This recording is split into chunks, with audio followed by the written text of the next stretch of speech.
Hello everyone, welcome back. तो इस video में मैं आपको कंप्लीट वोकेबलरी मैराथन करवाऊंगा डीएसएसबी के 2026 में जो एग्ज़ाम्स चल रहे हैं, और स्पेशली जो जुलाई अगस्त सितंबर के महीने में जो एग्ज़ाम्स हैं उनके लिए ये वीडियो आपके लिए बहुत ज़्यादा हेल्पफुल रहने वाली है। और उसी के साथ साथ इंग्लिश सेक्शन की जो टेंशन है उसको आप छोड़ दो। इस चैनल से मैं आपको जो भी करवाऊँगा वो आपके लिए मोर देन सफिशिएंट रहेगा। तो आप वीडियो को पूरी देखना, ये हमारा पहला पार्ट रहेगा और मैं आपको कंप्लीट वोकेबलरी का मैराथन करवाऊंगा। और ये अभी जो रीसेंट एग्जाम्स चल रहे हैं या फिर आएंगे like MTS, TGT, PGT and other exams, उनके लिए बहुत ज़्यादा हेल्पफुल रहेगा। तो अब हम अपनी वीडियो को शुरू करते हैं। तो सबसे पहला जो हमारा वर्ड आता है वो आता है अबेंडन। अबेंडन का मतलब क्या होता है? abandon means to leave something or someone completely to give up। abandon का मतलब होता है किसी को छोड़ देना या फिर किसी चीज को छोड़ देना पूरे तरीके से। एग्जाम्पल के लिए ही decided to abandon the old house after the storm. तो हुआ क्या था, एक इंसान था, उसने डिसाइड किया कि वो अपने पुराने हाउस को छोड़ देगा जब तूफान आया था उसके बाद, तो उसने उसको abandon कर दिया यानी कि छोड़ दिया। अब यहाँ पे आपको जो इसमें काम की चीज़ है वो है सिनोनिम्स और एंटोनिम्स, क्योंकि एग्जाम में सिनोनिम्स और एंटोनिम्स ही आते हैं। So the synonyms of abandon are leave, forsake, desert, relinquish and discard। relinquish word को आप याद रखना, ये इंपॉर्टेंट है, और डिस्कार्ड को भी, forsake को भी। बाकी के जो वर्ड्स हैं वो आपको ऑलरेडी याद होंगे। तो देखो यहाँ पे एक और वर्ड लिखा है डेजर्ट। डेजर्ट का मतलब, इसकी अलग अलग मीनिंग्स होती हैं। एक का मतलब मरुस्थल होता है या रेगिस्तान होता है, एक का मतलब खाने के सेंस में भी आ जाता है पर वो डिजर्ट होता है, और एक डेजर्ट का मतलब होता है किसी को लीव कर देना या अबेंडन कर देना। एंड देन इसके एंटोनिम्स हैं retain, hold, maintain, cherish, preserve and adopt. So I hope आपको अबेंडन का मतलब पता चल गया होगा। एक और बार रिवाइज करवा देता हूँ। अबेंडन के सिनोनिम्स होते हैं leave, forsake, desert, relinquish and discard, और इसके एंटोनिम्स होते हैं retain, hold, maintain, cherish, preserve and adopt. Then उसके बाद जो नेक्स्ट वर्ड आता है we have abundant.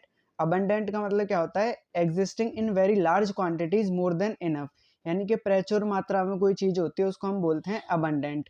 For example, India has abundant natural resources. तो इंडिया के पास बहुत सारे नेचुरल रिसोर्सेज हैं, और इसके सिनोनिम्स क्या हो जाएंगे? Plentiful, ample, profuse, copious, bountiful, lavish and rich. So the antonyms of abundant are, I mean synonyms first: plentiful, ample, profuse, copious, bountiful, lavish and rich.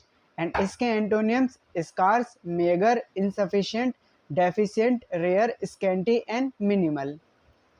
Then we have our next word which is timid. Timid means showing a lack of courage or confidence, easily frightened. Timid का मतलब होता है डरपोक। Example के लिए, the timid child hesitated to speak in front of the class। तो जो बच्चा था वो डरा हुआ था और वो बोल नहीं पा रहा था क्लास के सामने। Why? Because he was timid.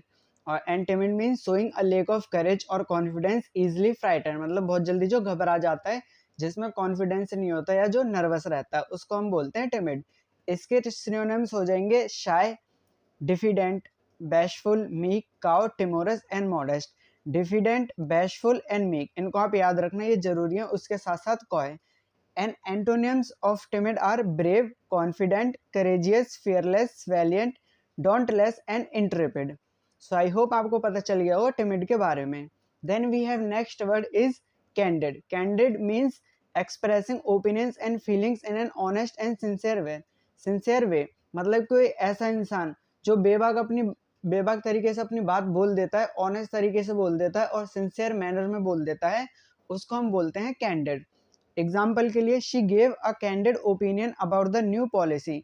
New policy थी उसके रिगार्डिंग उसने अपना ऑनेस्ट ओपिनियन दिया था या कैंडिड ओपिनियन दिया था।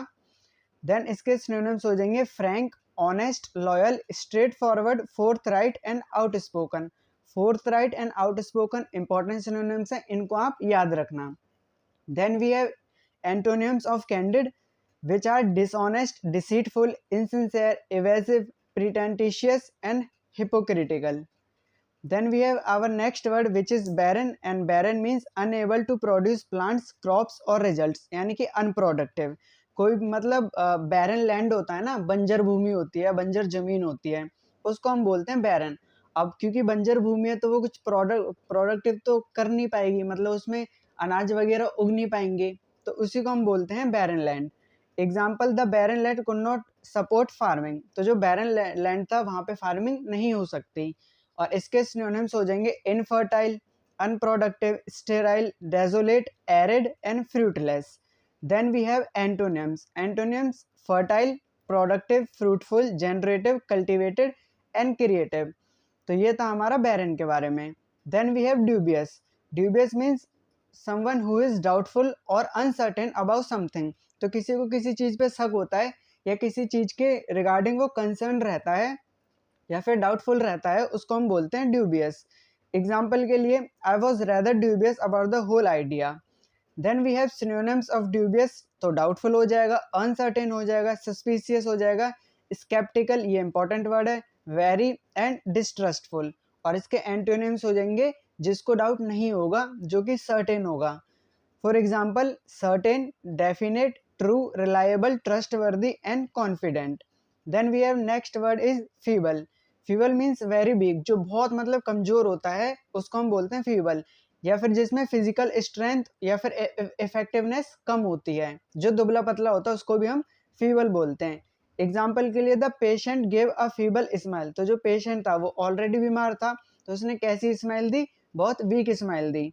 सिनोनिम्स हो जाएंगे इसके weak, frail, fragile, delicate, powerless, debilitated. Then we have antonyms strong, robust, robust का मतलब भी स्ट्रॉन्ग होता है, sturdy, vigorous, powerful and mighty. Then we have frugal. Frugal means using only as much money और food as is necessary, economical. Frugal का मतलब कोई इंसान जो कैसा होता है, कंजूस होता है, उसको हम बोलते हैं फ्रूगल। जो मतलब इतना ही वो खाना या फिर पैसा यूज करता है जितना जरूरी है, और वो थोड़ा इकोनॉमिकल होता है, उसको हम बोलते हैं फ्रूगल। एग्जाम्पल के लिए, she lives a frugal lifestyle to save money, वो पैसे बचाने के लिए कैसी लाइफ स्टाइल फॉलो करती है, फ्रूगल लाइफ स्टाइल, जिसमें उतना ही पैसा वेस्ट करती है जितना कि जरूरी होता है या फिर कंजूसी करती है। Then we have the synonyms of frugal which are economical, thrifty, sparing, prudent, provident and parsimonious. And antonyms of frugal, extravagant, spendthrift, lavish, wasteful, prodigal and squandering.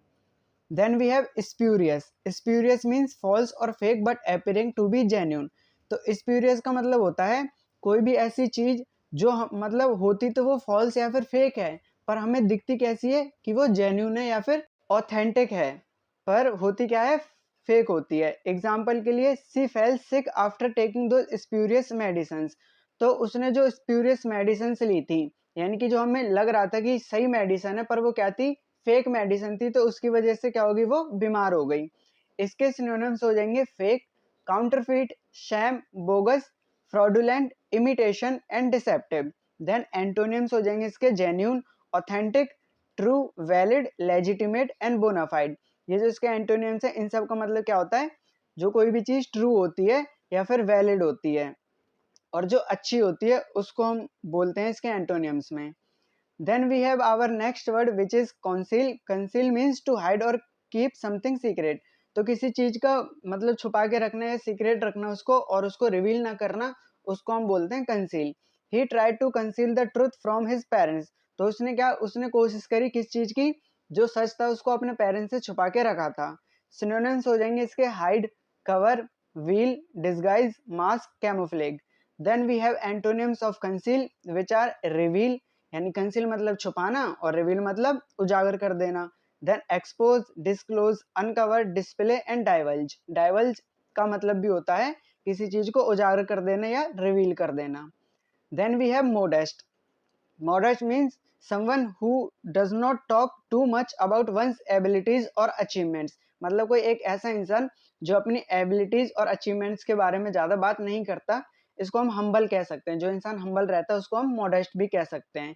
For example, despite his success he remain modest, मतलब भले ही उसने success achieve कर ली पर फिर भी वो कैसा रहा, हम्बल रहा, उसमें कोई घमंड वगैरह नहीं आया। और इसके सिनोनिम्स हो जाएंगे humble, meek, unpretentious, simple and reserved. Then antonyms arrogant, proud, conceited, boastful, pompous. Pompous और कंसिटेड को आप याद रखना, ये इंपॉर्टेंट वर्ड्स हो जाएंगे इसके एंटोनिम्स में। Then we have lucid. Lucid means something which is very clear and easy to understand. कोई भी ऐसी चीज जिसको समझना बहुत आसान हो उसको हम बोलते हैं लूसिड, यानी कि बहुत साफ। For example the teacher gave a lucid explanation of the topic. तो जो टीचर थे उन्होंने बहुत एकदम क्लियर और इजी टू अंडरस्टैंड एक्सप्लेनेशन दी टॉपिक की। फॉर इसके सिनोनिम्स हो जाएंगे clear, transparent, intelligible, comprehensible and plane.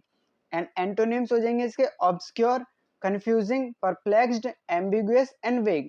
तो इसमें से आप याद रख लेना ऑब्सक्योर, परप्लेक्स्ड, एम्बिगुअस एंड वेग। इन सब का मतलब होता है कोई भी ऐसी चीज जो बहुत ज्यादा कंफ्यूजिंग है या फिर जिसको समझना मुश्किल होता है।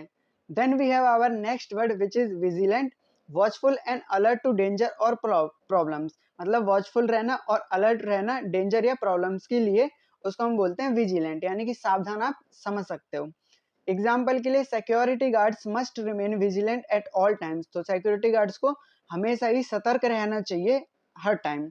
और इसके सिनोनिम्स हो जाएंगे watchful, heedful, attentive, observant, cautious, and then we have antonyms of vigilant, which are careless, negligent, oblivious, inattentive, and reckless.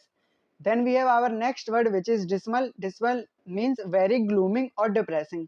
तो मतलब मान लो आपको कोई दोस्त है वो बहुत ज़्यादा सैड है, बहुत ज़्यादा डिप्रेस है, तो उसके लिए हम जो वर्ड यूज करेंगे वो करेंगे dismal. Sentence the team gave a dismal performance in the match. तो टीम ने बहुत बेकार परफॉर्मेंस दी थी मैच में। फुर्स और इसके सिनोनिम्स हो जाएंगे dreary, bleak, sombre, cheerful, and then we have depressing. Antonyms हो जाएंगे इसके चीयरफुल, ब्राइट, प्लीजेंट, डिलाइटफुल, यानी कि इसके उल्टे।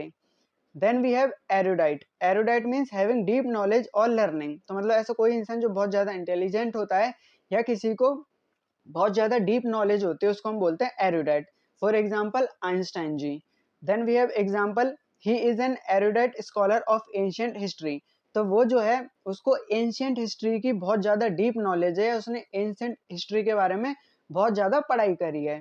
Then we have synonyms of erudite which is learn, scholarly, knowledgeable, intellectual, well read. Then we have antonyms ignorant, illiterate, uneducated, and uninformed. Then we have insipid. insipid का मतलब होता है, मान लो आपने कोई मतलब बेस्वाद होता है। insipid का मतलब होता है बेस्वाद या लेकिंग फ्लेवर और interest. Example the movie had an insipid story line. तो मतलब जो मूवी की स्टोरी लाइन थी वो बहुत बेकार थी, उसमें कोई भी इंटरेस्ट नहीं था। सिनोनिम्स हो जाएंगे इसके bland, dull, flat, lifeless, uninteresting. Then we have antonyms tasty, flavourful, lively, exciting and savoury. Then we have humble. तो पीछे हमने पढ़ा था हम्बल के बारे में, जो मतलब जिसका एक और शब्द आया था मॉडेस्ट। तो नॉट प्राउड और एरोगेंट, मॉडेस्ट, मतलब जिसमें कोई घमंड नहीं होता या फिर जो घमंडी नहीं होता उसको हम बोलते हैं humble. For example sentence he is a humble person despite his achievements. Synonyms हो जाएंगे इसके modest, meek, respectful, unpretentious, submissive. Antonyms हो जाएंगे इसके proud, arrogant, haughty, conceited, egoistic. जिसमें मतलब ईगो होती है उसको हम बोलेंगे क्या, ईगोस्टिक, या जो मतलब घमंडी होता है उसको हम बोलते हैं। देन वी हैव जजिशियस, showing good judgement and wisdom. तो मतलब कोई गुड जजमेंट या विजडम दिखाता है उसको हम बोलते हैं जजिशियस। एग्जाम्पल के लिए द जज मेड अ जजिशियल डिसीजन। तो जज ने एक फेयर तरीके से डिसीजन दिया था अपना।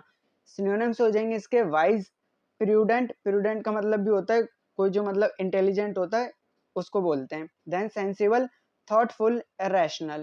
Then we have antonyms of judicious, which are foolish, unwise, rash, reckless, imprudent. So इस वीडियो में हम इतना ही रखते हैं, बाकी हम पार्ट 2 में करेंगे। एंड आई होप आपको समझ आया होगा। जो भी आपके डाउट हो आप हम मुझसे कमेंट बॉक्स में पूछ सकते हो, मैं हर एक कमेंट का रिप्लाई देता हूँ। तो मिलते हैं फिर नेक्स्ट वीडियो में। Till then take care.